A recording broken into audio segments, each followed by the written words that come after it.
తాజా 30 ముందస్తు ఎన్నికలు చంద్రబాబుకు కలిసిరావని గతంలోనే వెల్లడైంది. 2004లో ఆయన గనక ముందస్తు ఎన్నికలకు వెళ్లకుండా ఉండుంటే అసలు ఓడేవారు కూడా కాదేమో. భయంకరమైన కరువుతో ఎన్నికలకు వెళ్లడంతో తీవ్రంగా దెబ్బతిన్నారు. ఎన్నికల తర్వాత భారీగా వర్షాలు కురిశాయి. చంద్రబాబు కాస్త ఓపిక పట్టి ఉంటే ఈ వర్షాలు ఆయనకు ప్లస్ అయ్యేవి. తొందరపాటుతో ఎన్నికలకు వెళ్లారు. ఇప్పుడు మరోసారి చంద్రబాబు ముందస్తు జపం చేస్తున్నారు. నరేంద్ర మోదీ దేశవ్యాప్తంగా అన్ని ఎన్నికలు ఒకేసారి నిర్వహించాలని అనుకుంటున్నారు.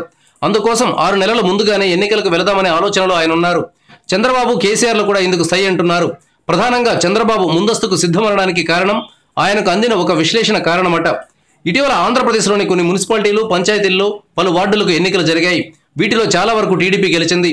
ఈ ఎన్నికల్లో టీడీపీకి వచ్చిన ఓటింగ్ శాతాన్ని 2014 ఎన్నికలతో పోల్చి చూశారట.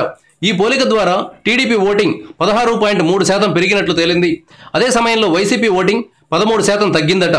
మైనార్టీలు ఎక్కువగా ఉన్న చోట కూడా టీడీపీకి ఓటింగ్ పెరిగిందని చంద్రబాబు మంత్రులకు చెప్పినట్లు సమాచారం. అయితే రాజధానిలో భాగమైన మంగళగిరిలో ఒక వార్డులో వైసీపీ గెలిచింది.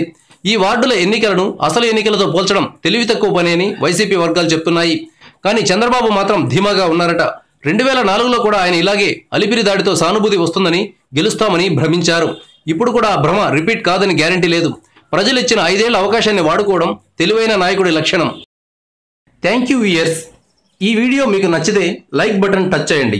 తాజా 30 ఛానల్కు సబ్స్క్రైబ్ చేయండి. మీ మిత్రులకు షేర్ చేయండి.